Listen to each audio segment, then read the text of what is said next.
And so I'm fascinated both by why people would do the wrong thing, but also who doesn't, and why they would engage in this sort of behavior, and especially when they could be socially ostracized through the group of people that they care the most about, often their peers.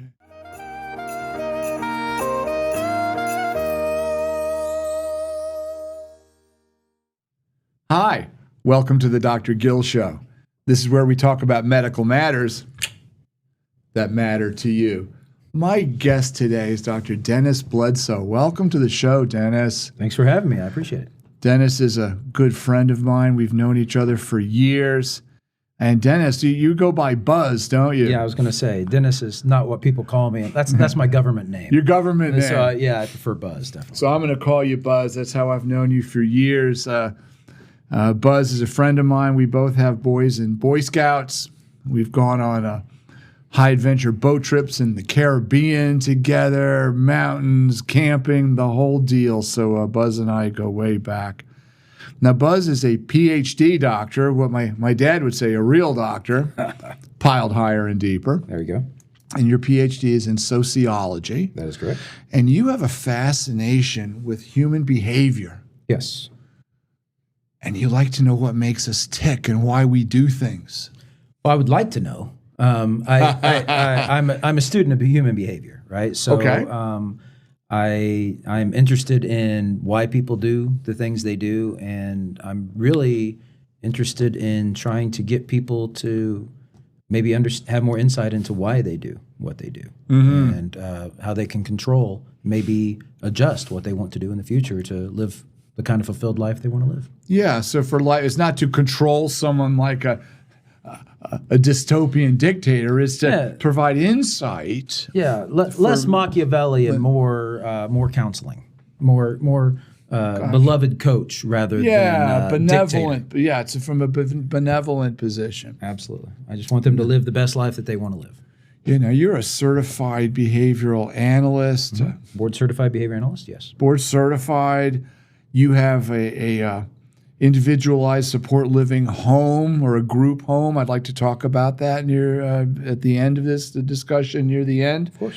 And you also have Bledsoe Professional Services, where people will ask you about problems that they're having, and they'll ask you as a consultant to help you for help with difficult behavior situations. Absolutely. So we typically get requests from case managers or caregivers of residential organizations like our own, like our ISL, which is a small group home, essentially, what we call them in Missouri, ISLs.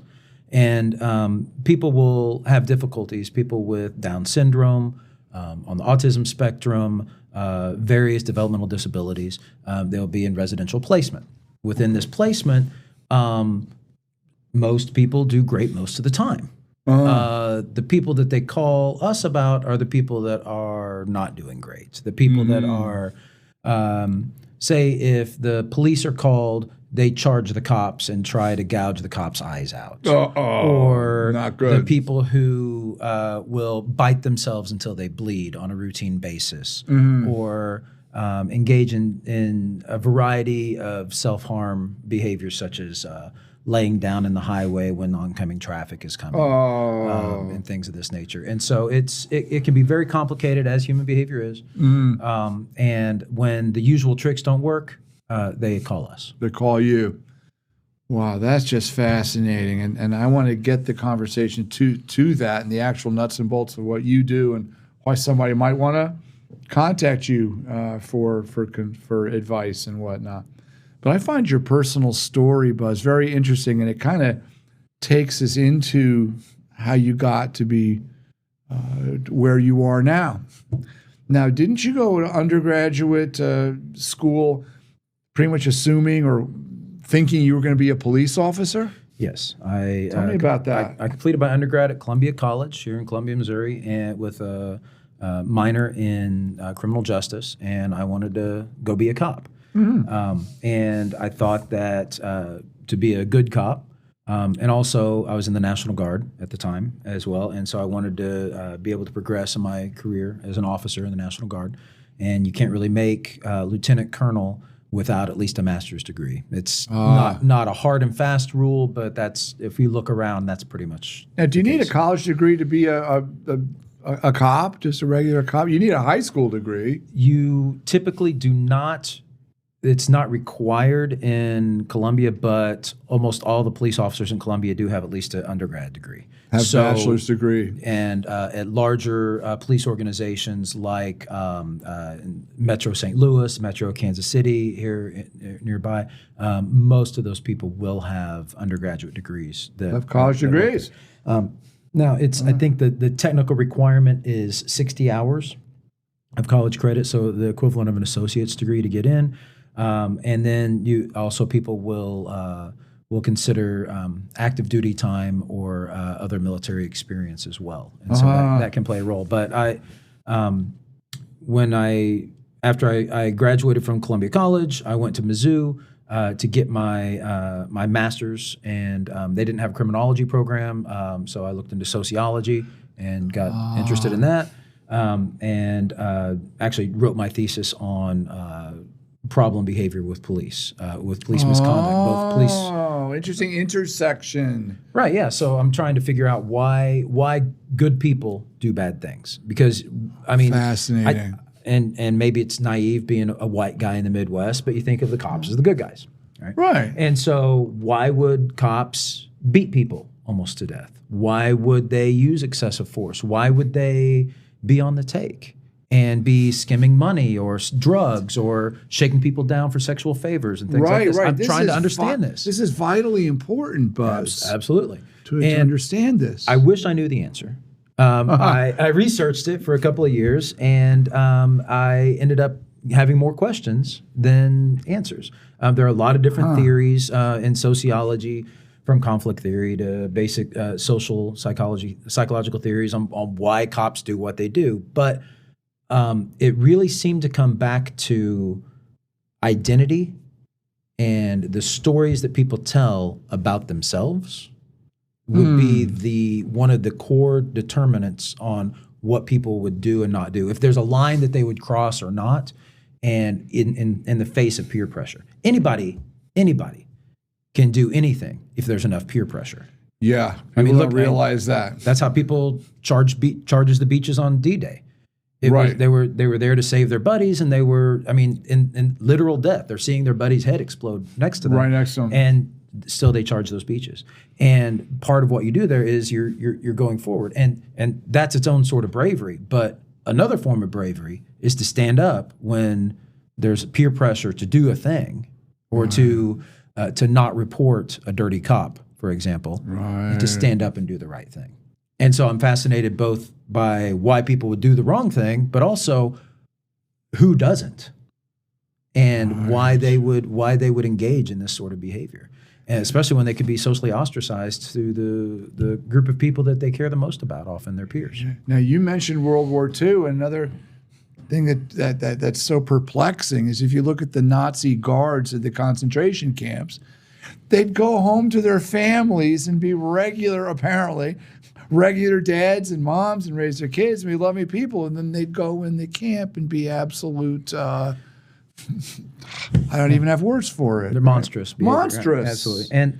And I think that humans have the power to put other human beings into separate categories. This othering, the othering of people, whether it's by class, by race, by political party, disability.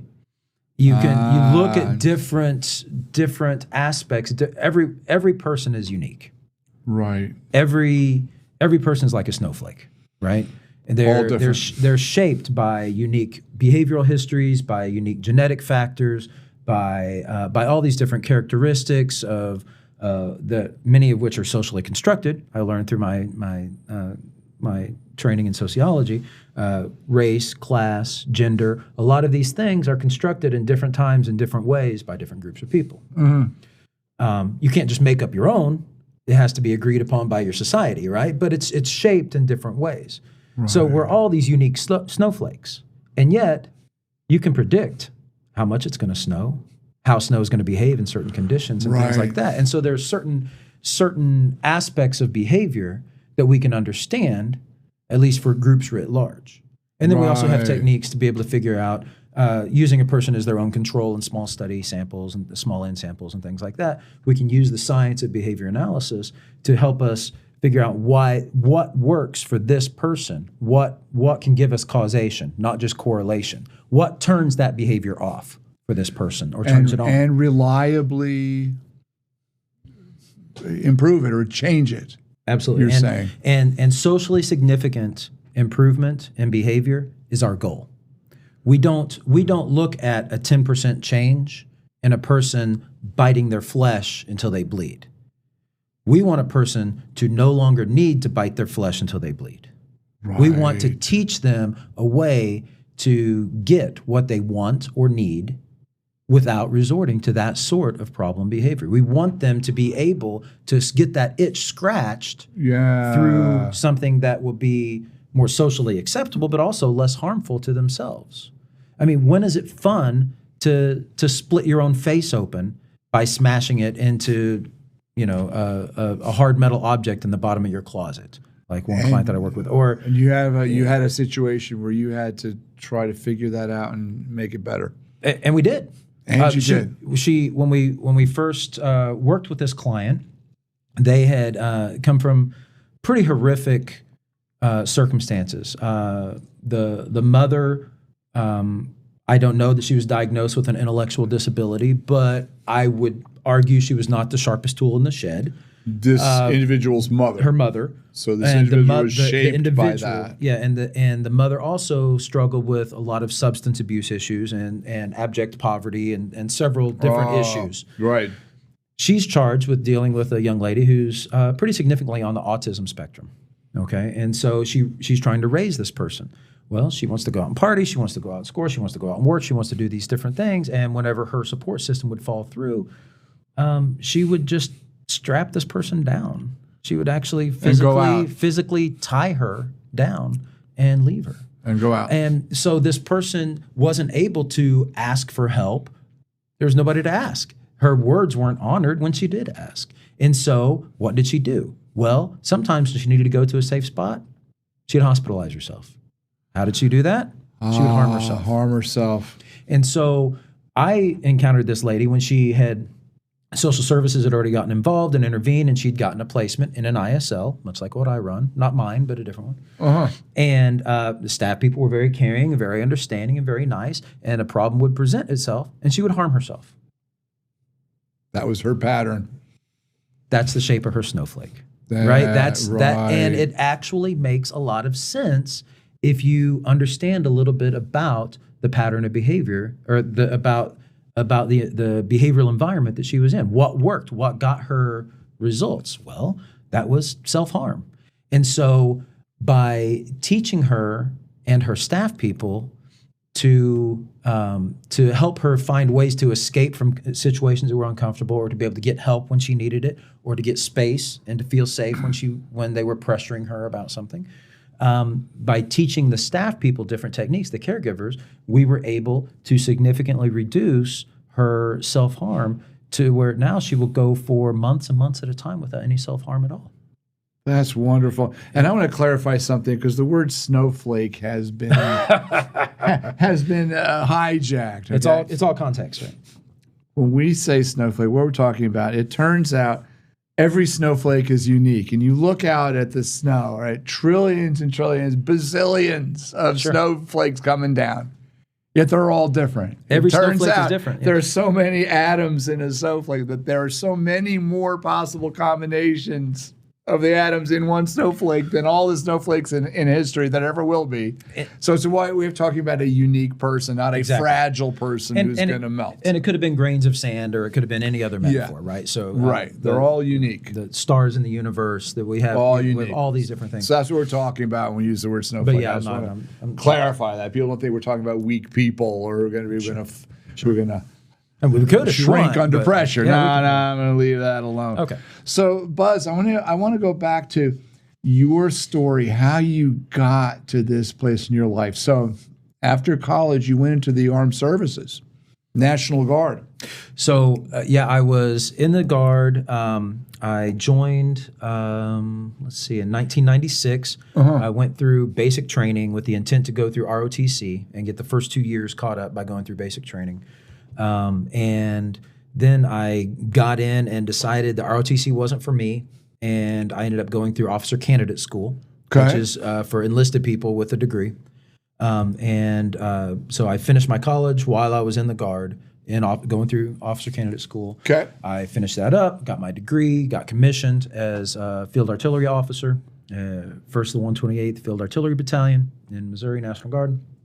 And I was assigned went out to Fort Sill for 6 months, went through Officer Basic course throughout there. I got to learn how to blow things up and call in artillery strikes on targets. And I was actually the master shooter out there at Fort Bragg. I was the top guy in my class on calls for fire. So now I've heard you guys are so good that you can lob a shell somewhere, make a crater, and then lob another shell right into that crater, right? I mean, usually, yes. You can be that accurate. It depends. There are several different factors, but it's science, right? And so the more accurate information you have, the better you're able to do. And this is whether you're talking about fertility medicine or behavior or artillery shells. The more information you have, the better. So in the artillery, yes, you talk about the trajectory and the angle of the howitzer tube. And you have the spin of the howitzer as it comes out of the lands and grooves, and so you have to adjust to the left to account for the rightward drift of the projectile. The more seconds it's up in the air, the more you have to aim to the left to account for that. But you also have to account for meteorological data. How much wind do you have? Wind, air powder density. Temperature. How many bags of powder are you putting in? What type of projectile? That's why snipers put their cartridge like in the sun, right? Make it a little warmer. There you go. You got to get in. And I think the snipers. I'm not a sniper, but they have all their dope, right? They are scientists in their own way. Sure, right? They got their winded. Well, I would talk about this all forever. That's why I don't want to digress here. So essentially, we got into trained to be an MP, and you worked as a military policeman for a while, right? Right. So I was Army volunteered to transition out of artillery into military police because our unit was deployed. My National Guard unit was deployed to Fort Bragg, North Carolina in 2003. And you'd already done your research on what makes cops go bad or why cops go bad? I was in the middle of my degree, so I had not finished my thesis on that. So did that help you being a policeman and working with military police? Yes and no. I didn't get a lot of firsthand experience as a military officer because I was the executive officer, the second ranking officer, and then our commander left and I became the commander of our unit while I was there. So I was the administrator for our unit. Now, I was not the top cop on post. That was the provost marshal, a lieutenant colonel. But I'm sure you still learned a lot about police behavior in that role. I learned more about soldier behavior and administrative issues and all that. But yeah, I did get to do some police things. We did respond to a lot of domestic assaults. We responded to a lot. All right, that's what I'm getting to. You got to see behavior right there. So that's continuing to pique your interest. Absolutely. So afterwards, then you go to graduate school, get a master's and then a PhD in sociology. With a quick stop off with, I did online ABA training, Applied Behavior Analysis training at Florida Institute of Technology, and then went through a mentorship of, I believe, 1,500 hours of supervised field work under a certified behavior analyst. So it's sort of like the apprentice model, and she would look over my work, and my wife also went through the process at the same time, so that was nice. Your wife does this too? She is also a behavior analyst, a board certified behavior analyst. Now I can imagine dinner time conversation must get very boring or very exciting. It can be interesting. We talk a lot of shop, but it's one of those things where we live inside our ISL. So we live in the basement, and the people we provide care for live in the same structure that we do. And our staff people are either very close friends of the family who've been working with us for years and years and years, or family members. So it's sort of it's like a mom and pop. It's a mom and pop. It's a cottage industry in our little cottage, you bet. Where do your kids? Because you have a number of kids. Where do they live? Also in the same house? Some that can stand us all live in the same house, yes. And some moved. One kid moved away to Austin, moved back from Austin, Texas. One is living with friends in an apartment, and then sometimes in the dorms that we pay for at Mizzou.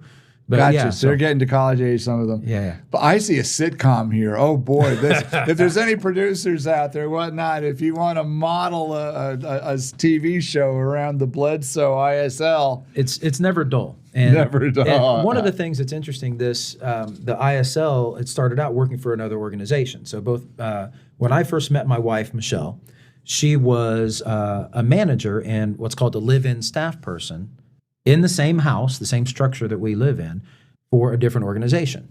At the time, it was called ACT, Alternative Community Training. Sorry, I don't know. I personally worked for them for a while. I tried to block that part out. They didn't pay me very much, and I was, it's the lowest of the low. Right? It's called a Freudian slip. There you go. Reaction formation. But yeah, so it was. But I worked for ACT, and I started in 1998 while I was getting my undergrad. And I would work basically all weekend long and then go to school all week and focus that way. So I would work almost 40 straight hours over the weekend as the main relief staff person with 3 adults with disabilities. And I would try to keep these guys out of trouble and fed and all this. And so we worked at Impact. And then after some time, my wife and I decided that we would start our own ISL rather than work for Impact or ACT. They changed their name recently to Impact, so that's the change there. That's part of why I had a hard time recalling the name. And so we talked to ACT. It was very amicable and moved some of the people out and kept some of the harder clients that needed more behavioral support and things like that, and that we had a relationship with. And we started our own ISL in 2003, and then I got deployed 2 months later. So my wife was less than pleased. She had to carry the burden. Hey, let's start a business together. And then Uncle Sam calls 2 months later. Our business gets started. Oh, no. And now I'm gone. So, I mean, I supported her a lot with phone calls and other things. But yeah, we had one young kid. We had another 1.5-year-old kid. And so I was able your own kid. We're talking my your own children. kid. So she had what I like to call a starter husband. She was married before, and so our stepdaughter, I raised her. She never remembers me not being around. So she's my girl too. So she just got 2 dads, right? But yeah. So we had her, and then our next kid, and then I came back during this month or this 1.5 year almost deployment. And about every 6 weeks or so, I would be able to come back. So I would either drive the 1,000 miles, almost door to door, from North Carolina back to Columbia to visit and see everybody and say hey. And I was able to get that every 6 to 8 weeks typically. And so during this process, because we were interested in having our family grow, she got pregnant with Marcus, and so then she ended up having him. Just at the end of my deployment. So I actually missed out on airborne training because they said I couldn't take leave to be there for my kid being born if my time slot came down for that. So I had to pick, be at your son's birth that you've scheduled leave for, or go jump out of airplanes for no reason. So I decided to be there for my kid. Wow. So we can fast forward now. So now you're an applied behavior and an analyst. You're certified. You're a consultant. People call you to manage difficult cases. Yes. And you have what I assume is always an ongoing interesting situation with the group home that you manage here as well. Yes. Boy, a lot of irons in the fire, Buzz. And it's one of those things that to touch back on an issue that we touched on before, the othering of people with disability. Right. It's really easy for people to treat people with disabilities as less than or as a separate subhuman category. And, one of the things that I do, I'm part-time, I guess it's not volunteer, I work, they don't pay much, but I work with Show Me Echo, the developmental disabilities subgroup, and we train doctors and other professionals on it's a telehealth sort of Zoom meeting sort of thing. Okay, it's called Show Me Echo. Show Me Echo. ECHO. It's through the University of Missouri. University of Missouri. I think it's affiliated with the medical school. I believe so. Okay. And I'm in one of their echoes. They call it the Developmental Disabilities Echo as a subject matter expert as a behavior analyst. I serve on there with some other behavior analysts, some primary physicians, pharmacists. We have some patient advocates on there, a mother of a person with disabilities and mental illness. And so people will call in and a big part of what we do is we try to train professionals and help them understand more about the world of disabilities and how just because you have a disability doesn't mean that you should have a lower standard of care or be treated differently or as less than. And that's as somebody who's been working with people with disabilities, who has an aunt with Down syndrome, I've always been almost on a low boil about this. It's been I've had a lot of pretty intense feelings of anger toward medical professionals who will say things like, "Well, for some people we do something about that, but for a person like this, we don't need to. They'll probably be fine. It's not really going to affect their quality of life," with the assumption that they're less than. A young man, a friend of mine, who has developmental disabilities. I've known for years and years. Well, since 1998, actually. He was punched recently at a day program. He got in an altercation. He probably started it. Sure. He talks trash, and a lot of times he'll stand up for people who didn't like the way the guy was talking, either about the Mizzou Tigers, one of his pet things, or about one of his friends or something like that. And he's kind of a white knight thing, and he would charge in and, "Hey, you can't talk to my friend that way." He said this to another person with disabilities who hasn't had the proper behavioral support. This individual jacks him in the face as hard as you can, knocks out about 4 teeth. Oh. They removed shards of teeth. They gave him emergency care. They stabilized him. And now they're just not going to replace those teeth. Because he's a guy with disabilities. Right. I what feel. difference does it make? And so part of my job has long been to advocate for people with disabilities. And it's hard sometimes for caregivers, whether they're parents or paid staff people, to realize, yes, it might be inconvenient for you to do what this person wants or to help them live this complicated life, to say, help your son engage in a mature relationship with a person he cares about so that he could have sex. If you have an adult with disabilities who lives in your home and they're in their mid-30s, just because the parent doesn't want to talk about sex doesn't mean that human need is now gone. Of course. It's uncomfortable. Sure. That must lead to some very sticky situations, difficult situations. There's an interesting story. Jose Martinez Diaz, he recently passed. He was one of the heads of applied behavior analysis down at Florida Institute of Technology. I met him several times through the course of our training down there. And he tells a story where there's a young man. He didn't speak a lot. He had a few words, yes, no, and he would pleasure himself. Okay. As I would argue most men do. Right. But he would go out into the day program and be hanging out, doing puzzles or whatever, and begin to masturbate. Right. So the staff people say, whoa. Let's go to a private area and do that. He'd say, okay. He'd go to a private area. He'd come back. They'd say, hey, did you wash your hands? Okay, cool. Let's double check. Wash your hands. Okay. Back to it. Okay. No problem. Everything's cool. Right. Until mom finds out. Mom, this is in Miami.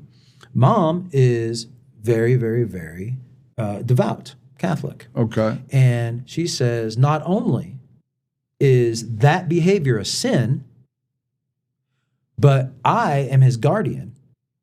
and I will not allow you to allow him to masturbate. And so you need to physically restrain him and prevent this from happening. The people at the the care site, it was a day program. So it's people like think a senior center for people with disabilities. Sure. Okay. So you go and do things during the day, meaningful activities during the day, whatever. Okay. Oh, what an ethical dilemma. They would say, no, we're not going to do that. That's crazy. He's not hurting anybody. This is a human thing. And they're getting ready to fight.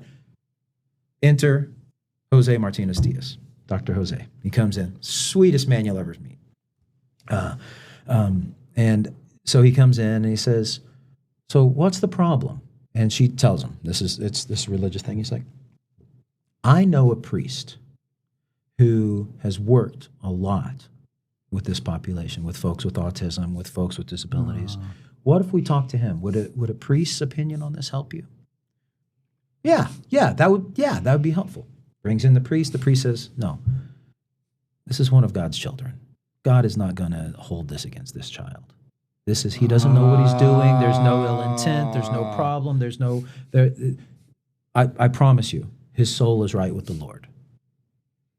The mother breaks down in tears and confesses that the problem was not just the immortal danger of his soul, but also that whenever he would come on home visits, that he would sit in her living room and masturbate. Okay. I can understand why a mom wouldn't dig that. I get it. It goes and back. So she broke down in tears. Family of origin issues, developmental things, and, deeper story. Yeah, possibly Freudian. So anyway, but so she just broke down in tears. Like, I just can't get him to stop. I want him to stop. I don't want this to happen. And I know they could stop him at this day program and they won't. And so that's part of why I'm so frustrated. And Jose's like, it's okay. I will help you. I will help you teach him what they do, so that he can scratch that itch, so that he can do what he needs to do without upsetting you. Because while masturbation might not be awesome in public, it's something that as a private behavior is fine. And if we can teach him to discriminate when it's okay to do that, when it's not okay to do that, or where and when to do that more appropriately, that's okay. They were able to teach this guy a few skills, and he was able. So in behavior analysis, we talk about the function of the behavior, the why underneath the behavior. Why does a person engage in a certain behavior or not? And well, that makes a lot of sense. Yeah. And once you've determined the function or functions of a behavior, then you can figure out if there's a better, lower effort way to get to that same place in order to be able to scratch that itch without doing harm to yourself or others or, society writ large, whatever. So yeah, we just try to help people live the kind of life they want to live without harming themselves and others. And teach, and it's usually through skill acquisition is the best way to do it. To reinforce behavior you want to see more of, rather than try to punish behavior out of people. I see analogies and parallels in engineering. Want to do things more efficiently, easier. Mm-hmm.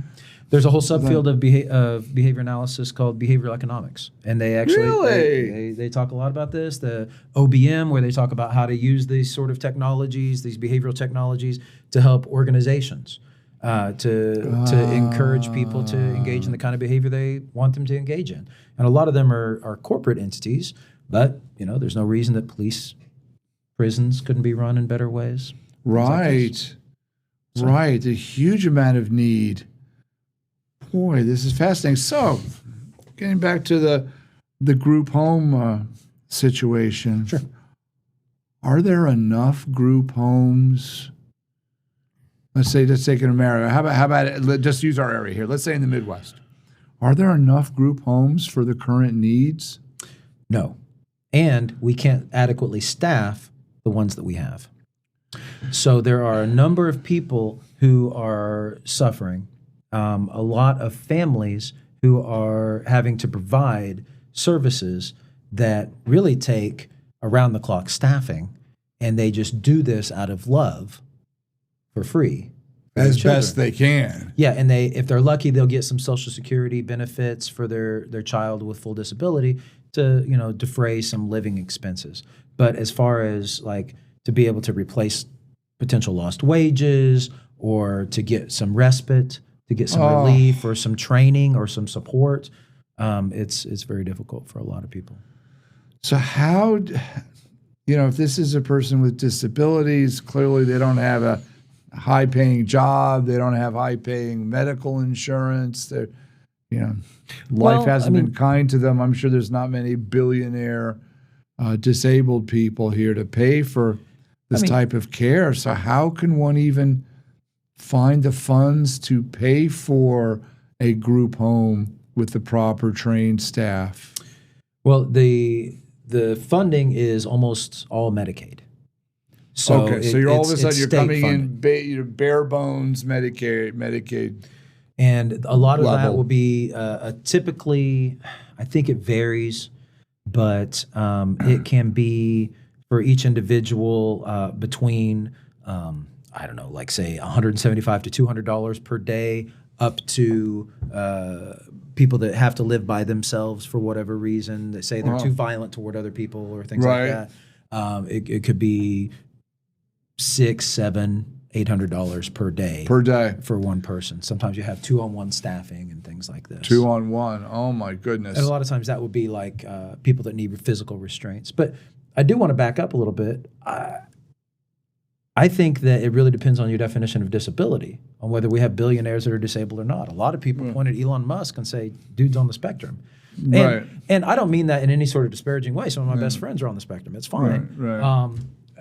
We probably all are somewhere on the spectrum, right? That's the nature of the spectrum, right? So, but yeah, it's a matter of how much does this impact your ability to navigate our current society without a significant amount of assistance. And I think that the way that the state of Missouri at least does it, and I think most other states are similar, you have to have significant deficits in multiple areas of your life. Say that you can't perform activities of daily living. You cannot cook for yourself. You cannot clean yourself. You cannot wipe your own bottom. You cannot bathe. Things like that. Or you at least need significant assistance to be able to do those things. That'd be one. You can't handle your transportation. Even if that's, say, a person who is totally visually impaired, for example, might be able to call and have somebody come and get them, arrange Uber rides, navigate the public transit systems, et cetera, right? Take cabs, whatever.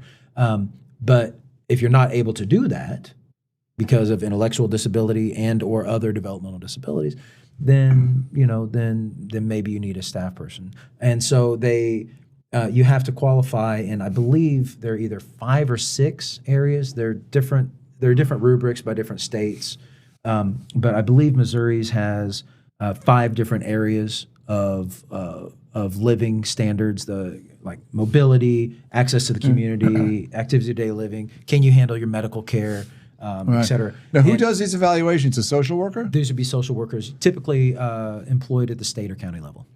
Okay. So it'd be like Central Missouri Regional Office for the Department of Mental Health, Division of Developmental Disabilities. Or the regional office, as we call them.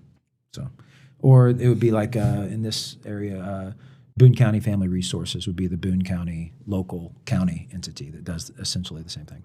I see. So there's a demand and probably not enough supply. Yes. And much like police officers, right? It's a bit of a difficult job because now sometimes I don't want to paint the wrong picture. There are some people that it would be the cushiest job ever to work with, just like this one person, or like 3 ladies with Down syndrome with no aggression and no real issues, and your job is to help them cook the food they need to cook and clean up, and if they start getting a little bit upset with each other verbally, you kind of keep everybody calm and remember we're friends, and we hug it out, and you go on about your business and just make sure that nothing bad happens. If the house catches on fire, or somebody cuts themselves, that somebody's there to provide oversight and care. Those jobs are fairly easy, and a lot of times you'll have one staff person with like 3 or 4 people, and a lot of times you'll have people with the different levels of ability. So you'll have someone who has fairly significant autism, but they are also really bright, and they work full time. I know a lot of the people that I work with. They work in lawn care. They can work in. I know several people that work at the hospital. Yeah. That they help run the cleaning room where they sterilize the surgical utensils. It's called Central Supply. Yeah. There you go. And there's a whole sub industry in people that provide care for people with disabilities, where they're job coaches, where they help bridge that gap. If they're just walking in and doing the job on the job training, they help that organization train this person and build up some of those skills they might need, and then they fade out until often they're not even there, and that person just continues on in that job. And so there are a lot of stereotypes, and I think stereotypes maybe get a bad rap because it's a shorthand. We can't all know everybody, right? You can't know every bit of sand on the beach. You can't know every individual snowflake, again with that, or everything is a little bit different. So you sort of categorize things and you build these social social constructions. Some of them fair, some of them unfair, but they're all just approximations. They're all just stereotypes, right? And the stereotypes that are around disability are pretty bad. They're the dismissive way that that people with disabilities that I provide care for, that I care about, whether as a behavior analyst or as a person, as their provider, the residential care provider or a staff person, the way that they get treated, the dismissal, the condescending way that nurses and doctors and other caring professionals, counselors or psychiatrists will treat them, it's both saddening and infuriating to me, and just that they're just treated as less because they have challenges that are outside of some arbitrary line on the bell curve, for ability. Well, but you have a big heart, Buzz, that you would see the humanity in these people and their challenges and be a champion for them. Well, I wish I could do more, and I think that one of the best things to break down stereotypes, just whether it's racial stereotypes, class-based stereotypes, gender stereotypes, whatever, is to meet these people and see them as the individuals that they are. And some are going to be good and some are going to be bad, and sometimes they're going to say awesome things and sometimes they're not. You might get yelled at because you're not a good enough Mizzou fan. Right. And get your teeth punched out. I mean, stuff's going to happen, and they're not perfect, certainly, but neither are people without disabilities. Right. And so,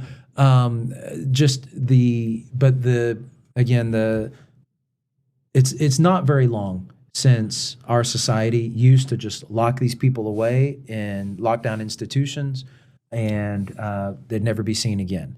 Right. And those places were basically torture chambers. They were shuffling around as Thorazine zombies with just high doses of medication, and you basically suppress all behavior because that way they're easier to handle. And then if they live until they're 50, they're lucky. I remember my grandparents from Northwest Arkansas, from the Ozarks. My aunt was the youngest of 7 surviving children, and and she was born with Down syndrome, and they said, well, you'll outlive her, to my grandparents about my aunt.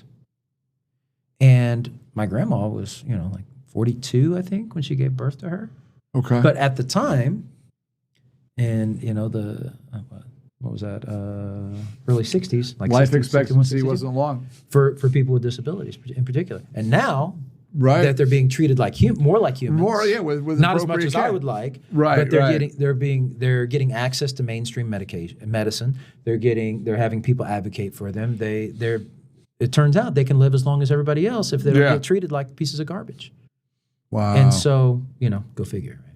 But so it's complicated, like any sort of social issue is. But definitely we need more people to be open-minded about working with people with disabilities and to not see them as just their disability, Just like Right. it would be offensive if someone just saw a person as their You're just a race or their But gender. you're just a white guy from the Yeah, Midwest. I'm You just- already did yeah. that. Yeah. Yeah, and while I am a white guy from the Midwest, that's not all that I am. Right. It's not all. Right, and it's not all anyone is. You can't just Right. you can't just toss 2 or 3 adjectives on somebody and think you know who they are. Right. So, So, when you're working as a consultant, yes. do people email you with questions or they call you? So typically what happens is the case managers or someone will say, hi, I have this person with disabilities. Do you have any openings on your caseload? They'll give me a call or they'll email me. Call or email. Okay. And it's usually, So and mine is word of mouth typically. I've been around for a while. People know who I am. So people have your cell phone? People have my cell phone number. People have my email, or they know somebody will refer me. Like, well, I don't have any openings, but I have a friend in Rolla, Dr. Chad Lewis. He's a behavior analyst there, and he's like, well, I'm not there, but Fulton's not that far away, so maybe my buddy Buzz could come over and take a look. And sometimes I can, sometimes I can't. And Okay. But they will call and say, hey, this person is presenting with a problem. Do you have any openings? Maybe. What do you got? And then they will give me a bare bones breakdown of their problem as they see it. Often they will say this behavior is coming out of nowhere. We're seeing people that are very, very aggressive where they weren't before, or we're bringing a person into ISL placement for the first time from a pretty significantly abusive home life or something like that. The statistics for people diagnosed with disability is the rates of abuse and neglect are just horrific. I believe, off the top of my head, this is probably something to fact check, but I believe it's between 40 and 60% of all women, adult women with disabilities, have been sexually abused at one point in their life. Yeah, I think it was about 5 or 10 years ago, Buzz.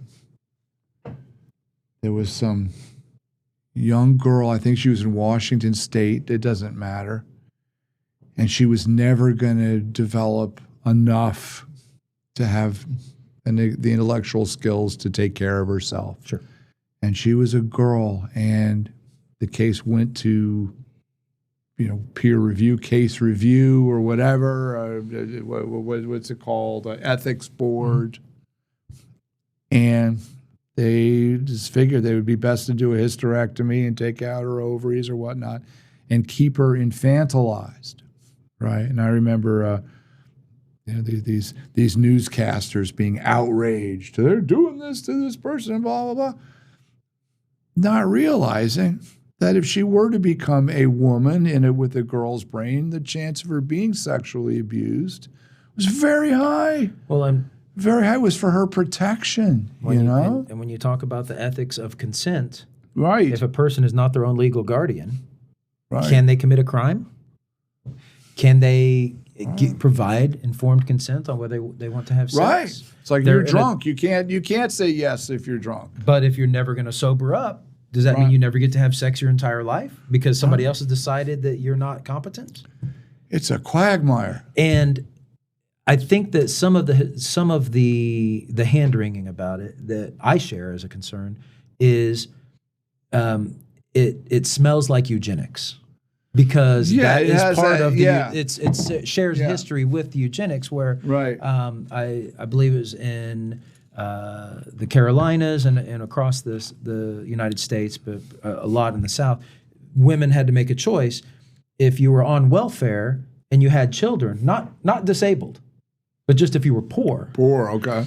that if you could choose to get food stamps and support welfare in exchange for getting your tubes tied. Your tube side, sterilization. And that it was just routine that if you were an idiot or mentally retarded or whatever the phrase was at the time, they frown on that now, but you were impaired in some way, that it was not even a question. Just get And- you to, here it comes, the sterilization. Just like a poor girl on an Indian reservation. It wasn't too long ago that many, many women would go in for routine care and have their tubal ligation without their knowledge Without their knowledge. on reservations. And why? Well, it was That was what that doc decided he was going to do. Yeah. And so I can understand the sensitivity, and that's a piece of it too. Is it is a problem. Who's going to take care of a child that someone who has the mind of a child gives birth to?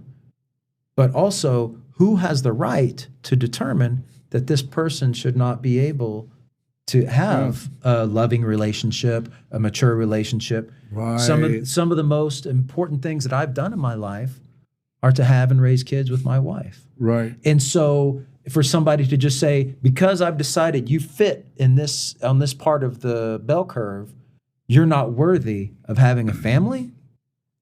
Well, and the case I was mentioning, it was an ethics board. It wasn't just someone's knee-jerk opinion or some old prejudiced way of doing things. Sure.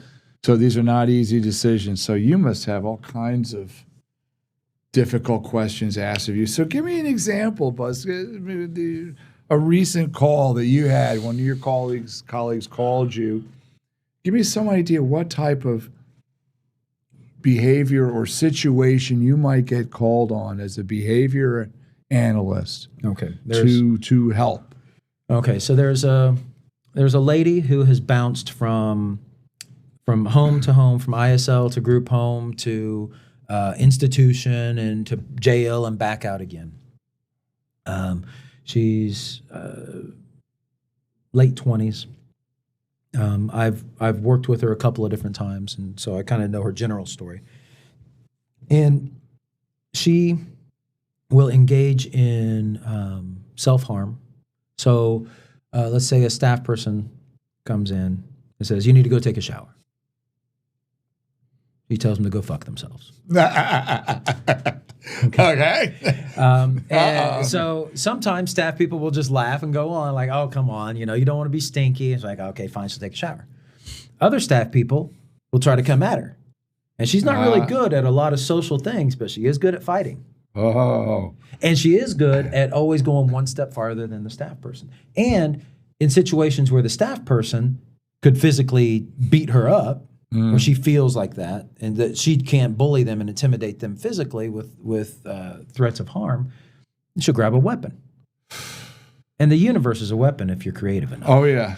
Whether you're talking about windows, whether you're talking about lampposts, a chair you can break off. My favorite is turkey leg bones, like James James Bond getting you with a turkey leg bone. Yeah. And so and it's one of those things where, much like in a prison situation, you in an institutional setting, sometimes you refine your ability to get access to weapons or different things, right? So then in order to escape from this situation, that they're in this fight with the staff person, if the staff person won't back down, this lady will then start engaging in variety of different forms of self-harm. So she will take a CD case and break it and start gouging into her wrist until she bleeds. If they stop that and they grab the CD case from her, she's like, fine. She goes and she'll break the lock off the closet and try to drink a bunch of Drano. And they'll slap that out of her hand. And they'll call the cops, and the cops are on their way. And they'll go out and the cops aren't she'll take a prepared for brick. this. She'll take a brick and smash it through the back of their windshield. Now she's back in jail. Or she goes out and lays down in the highway, and traffic is going at 65 to 70 miles an hour. And so what did this? And Boy, so you went right to an easy one. And so then the staff. Well, I mean, and this is, and some of these behaviors work really well. So, like for example, the laying down on the highway. Oh. One of the reasons this is a favorite go-to behavior is this behavior has been shaped over time as a countermeasure from other people. So, let's say your fine producer is acting up. Yeah. Just goes over the deep end and starts trying to stab us. We disarm him, we hold him down, physically restrain him. Okay. If you were to do this with a CPI hold, for example, a two-person carry hold or whatever, there are certain ways you're trained so that you don't do unnecessary harm to the individual you're trying to restrain. CPI, right? What's that? Crisis prevention and intervention. It's actually I think that's I don't know if it's not a chokehold. Trademark. Right. It's okay. You're not choking them out. You can't put them prone on the floor. And one of the things that happens is if they drop to the floor, CPI teaches that you cannot restrain them there. because so many people have had people lay across their bodies or things like that. I can't breathe. And you I can't breathe suffocate right there. Yeah, and that can be a fully grown man, like George Floyd, for example. Right.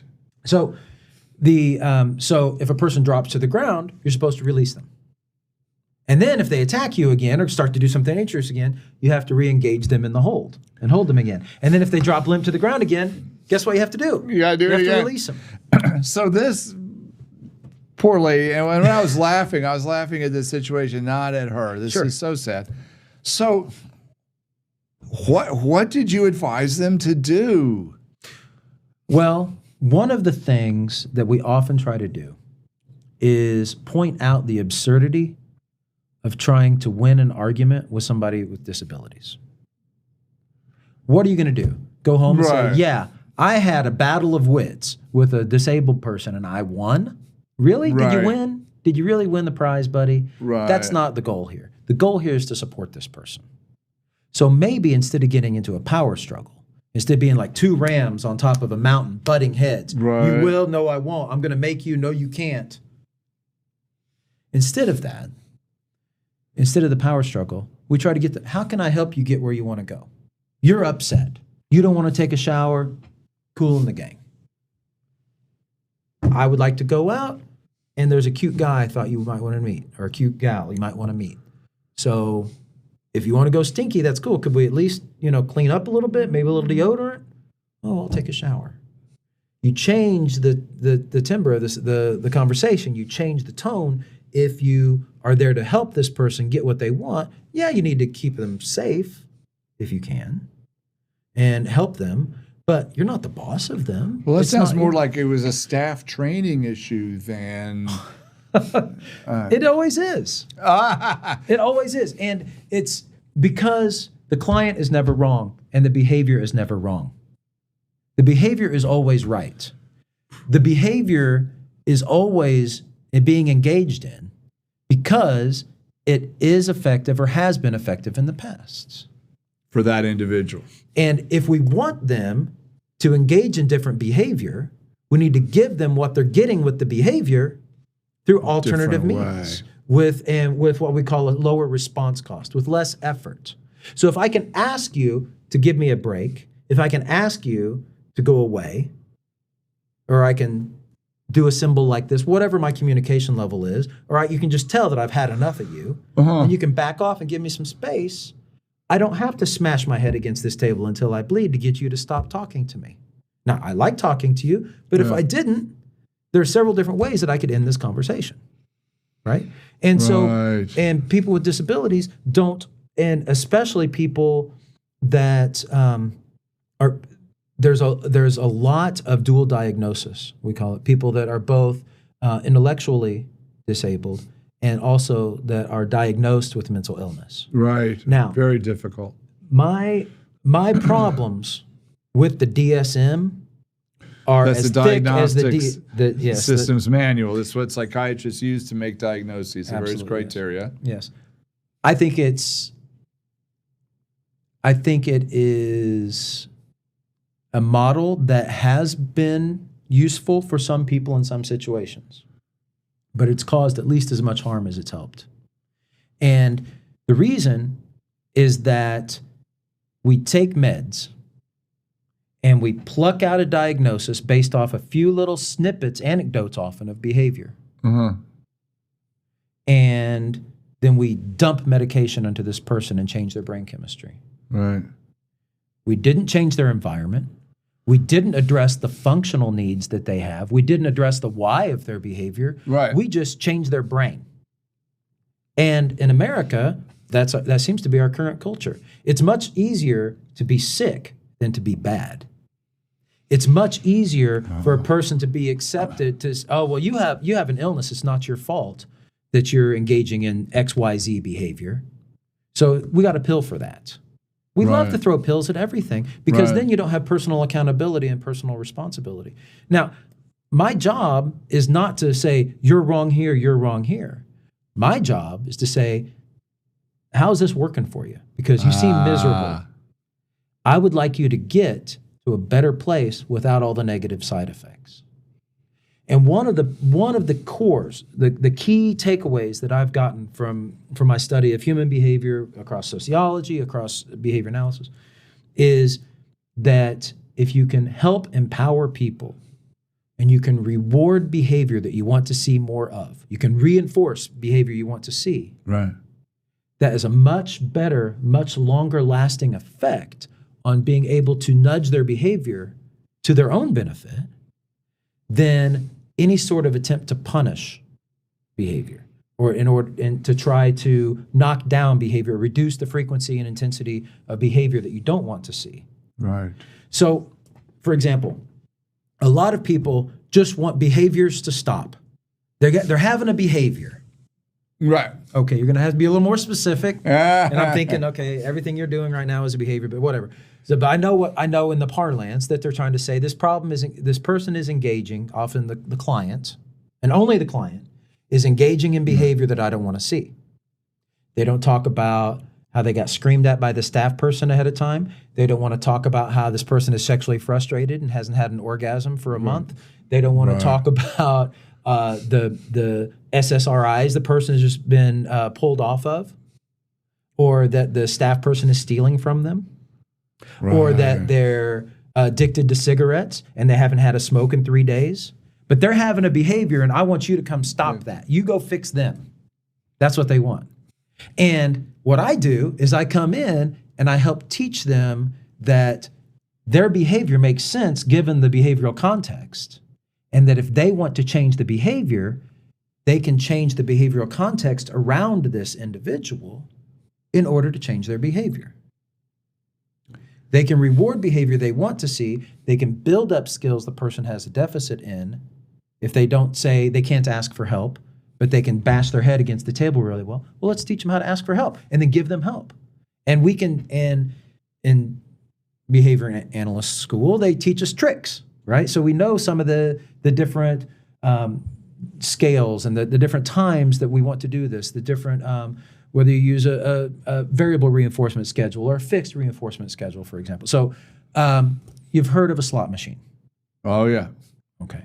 Designed by behavior analysts. You're welcome. the random payoff.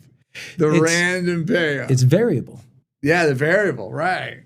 So you have employees. Yes, I do. You pay them on a fixed schedule, I assume. Yes, I do. Monthly, weekly, whatever. If you didn't pay them and you didn't have a very good explanation as to why, how many pay periods do you think they would work without being paid? Not many. Not many. That's a fixed schedule. Right. Sometimes we set up a fixed schedule for problem behavior so that it stops paying off. The person will stop engaging in it as quickly. It's more brittle. Okay. A variable reinforcement schedule is like the one-armed bandit, like the slot machine. You never know. I pull the thing, hope's alive. Maybe it's this time. Oh, okay, maybe one more time. Ooh, I got 2 out of the 3 cherries. Right. I'm so close to winning money. You're not. You're not.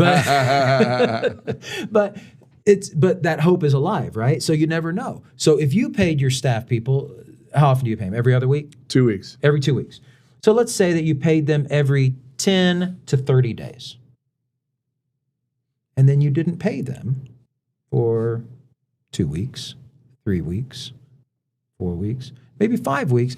It would, that hope is still there, right? That they're going to get paid. Right. And that there's not necessarily anything that's wrong, that it's just the way it gets paid off. And most human behavior is reinforced on a variable schedule.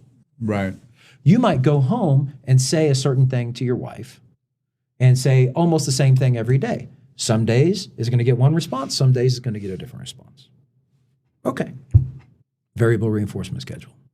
Uh-huh. Okay. It might just be the difference in smile that she gives you. Or it might be that she doesn't smile at your dad joke at all and just walks away. And maybe that's reinforcing for you too if you're ornery. That's fine. But, you know, the point is that there's a lot going on. And people think that it's just a very simple chain. This thing happens, there's stimulus and response and stimulus. Linear. But that's not how the universe works. No, it's not at all. You have thousands of stimuli. How Right. many And different the sorts of stimuli do memories. we have in this room right now? Right. And this is an austere environment compared to a lot of Right. places, right? Right. We're protected. And so the very, very limited things we have going on, there's a whole lot that's going on. You got cell phones, you got a client that might be calling in. We have, whatever. Your thirst is changing. You have internal stuff going on. You have things you're thinking about. You have presentation of self for the audience. You have all these different factors at play. Correct. Okay. How do you balance that? Well, each individual balances it in a different way. And that's why every client is unique. And yet some of these ideas, some of these basic concepts, these laws of behavior Patterns. are very useful models to be able to help us. So again, back to the idea, how do I get people to change what they're doing? Well, first of all, I shift the focus from the behavior of the client to the behavior of the caregivers and the staff and the environments around them. A lot of times my response to why is this person engaged in all this problem behavior is it a problem? Yes. And what's a nice person like you doing in a place like this? Why are you treating this person in this way? Why are you expecting that every time this person breaks something, they should never have access to it again? I recently had a client. I went to a meeting. Client wasn't there. And a few months ago, she'd broken her iPad. She got big mad. She's really upset. She took the iPad, she smashed it into the door frame. She broke it. Her fault. Got it. 2 months, she hasn't had an iPad. Her money has built up. Her benefits have built up.